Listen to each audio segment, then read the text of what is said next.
Yeah, it didn't go off the way you do, Adam. Bring it on! The guy with the baseball bats? Oh, yeah. This is a story you haven't told in a while. What was that story? Somebody. The guy hit me with the bat. Yeah. Yeah, I got in a fight with a bunch of guys out in the street once, and I tell you, I got a bottle broken on me, and had another guy hit me, take a full swing with a baseball bat, and into hit the me. bad knee or something, right? Well, it was really a situation, Drew, where I'm really not that tough a dude, but it just turned out that way. You seem tough.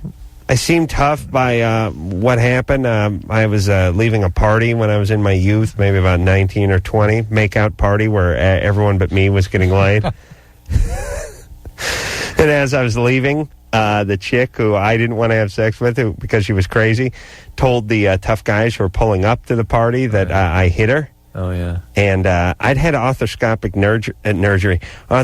surgery on my knee about 3 days earlier. I should really do a spot for that. And the guy followed me out in the street, and he kept talking, and I kept telling him my knee was broken up, and I just took the brace off. And I had stitches in my knee from where they did the arthroscopic surgery. And I said, I can't participate in any of this kind of fighting. My knee's banged up. And this one guy, one big husky Mexican guy, he kept pushing. And then I said, listen, I can't fight. My knee is messed up. And he said, I'm going to break your other knee. And I said, I was a little drunk. Imagine that. Yeah. And I said, okay. And this is a huge mistake. I said, okay, there was like this one big dude and 5 of his friends. And I said, it's just me and you, right? Because you're going to kick my ass. You got no problem with me, right? You're going to break my other knee? So here's the deal. It's just me and you and your friends. You stay out of this. If you agree to that, fine. I said, no problem. So we went out to the street, and me and this dude started fighting, and I just started beating him up because I was like boxing, kickboxing stuff, and I was just hitting this guy a lot, and he wasn't hitting me. And eventually I whacked him, and he sort of fell back into his group of friends, and he wouldn't come back. And then the mistake started with the taunting. Yes, this was now me saying, hey, buddy, you wanted it. I ain't done. Come on. I thought you were going to break my other knee, puss. Bring it on out. You begged me to come out here. Now I'm out here. Come on, pussy. Get back, because I ain't done with you. And about halfway into that taunt, a beer bottle broke on me. Now, the guy threw it, but it still broke on me, and it broke right on my shoulder.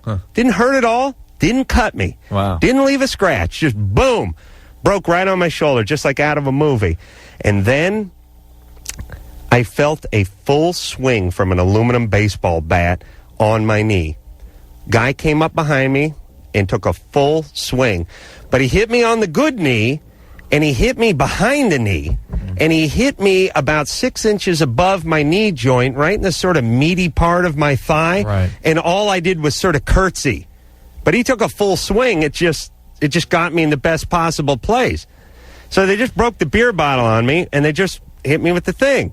And then they all piled on me and hit me with something, like big uppercut or something.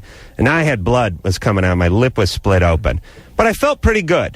This guy never hit me, really, the guy I beat up. Yeah. The bat didn't do too much. It just stung a little. And the beer bottle didn't even cut me. Yeah. And the lip was just, it felt a little stinger on my lip. Yeah. Now I was angry. So now I found the guy who hit me in the lip, who was like the kung fu guy of the group. It was great. This is like out of a movie. And me and this guy squared off for like a kung fu theater in the middle of the street. It was like 2 a.m. in Studio City somewhere. And we were just trading kicks and punches and all that kind of stuff for a long time. And eventually the cops showed up. But these guys were convinced I was a maniac. Because they're like, they broke a bottle, they hit me with a bat, they took on the 2 tough guys. And when I was done, I was fine. I was like, I wanted more. I had adrenaline pumping. I guess I was drunk. And my buddy Ray, who you now know, I was looking for the dude who hit me with the bat. Terry Mosier was his MFer's name. Oh, wow. Hit me with that bat. He knew my knee was bad, and he took a full swing from behind on my knee with a baseball bat. I mean, you could understand that I want a little revenge on this guy who was supposed to be out of the picture while I went at it with his friend. I knew this dude was in the neighborhood, and I was looking for him for months. And 6 months later, I was at a New Year's Eve party in a bathroom. This really sounds like I got a lot of testosterone. Making out with a chick in a bathroom. Oh, wow. Yeah, I don't know what was going on. Oh, man. Life was good back then. And I was really getting it on, like in my friend Umgad. Umgad Abu Zamzam's bathroom. And there's a pounding on the door. Just a violent pounding. And I said, hey, we're in here. Leave me alone. And it was Ray. Yeah. Ray was outside the door. Bang, bang, bang. Ray, it's Ray. Let me in, man. He was like screaming at the top of his lungs. He was drunk. I said, Ray, leave me alone. I'm in the bathroom. And the girl's like got her panties around her ankles and stuff. Oh, no. Let me in. You're going to see this, man. You're going to get out of here. I said, Ray, please. And he's like, get out here. All right, pull the pants up, get our ass together, open the bathroom door. He's holding Terry Mosier. He found Terry Mosier was at the party. This is 6 months later. He's got this kid by the scruff of the neck. This guy's like 130 pounds, and he's like shaking like he's like a fawn, like when Bambi's mom got shot. He's like, holy Christ! And I'm the maniac dude who took on all his friends and got hit with the bat and the bottle and stuff and wanted more. And my friend Ray's 220 pounds. He's holding the guys by the back of the neck, and this guy's just like going insane. He's like wetting himself. And I was like drunk and had a boner, so I was like, yeah, get out of here. So Ray just like threw the guy back. It was like he pulled him out of a pond and threw him back. And then a year after that, the big Mexican dude moved into my apartment building. And I was standing out on the street selling my car when this dude was physically moving into the building. Van pulling up, unloading the furniture. Did you greet him? I'm standing out there in a pair of shorts and Zoris. Hey, neighbor, how you doing? Moving into the building? Dude, come.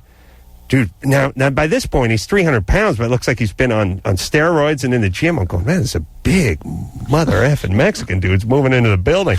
And the guy goes, I know you, man. And I go, yeah, would you play some Pop Warner football or something? He goes, no, we know each other. And I'm like, well, yeah, you don't look familiar to me, but if it comes to you, tell me. I don't know, would you play Little League? Where'd you grow up, around North Hollywood? And I'm just standing out there, and he's moving his stuff in, and he goes, we fought, man. I'm like, huh? Remember out? And I was like, oh, yeah. And the dude, it was funny because the guy was 100 pounds bigger than I am and looks like he'd been doing nothing but pumping iron since the last time I saw him. But I kicked his ass last time I saw him, so I think he was like, he still had a little element of freak out. Yeah. So he kind of left me. That's why he was working out ever since. He kind of left me alone. Yeah, so who knew? I'd run into everybody.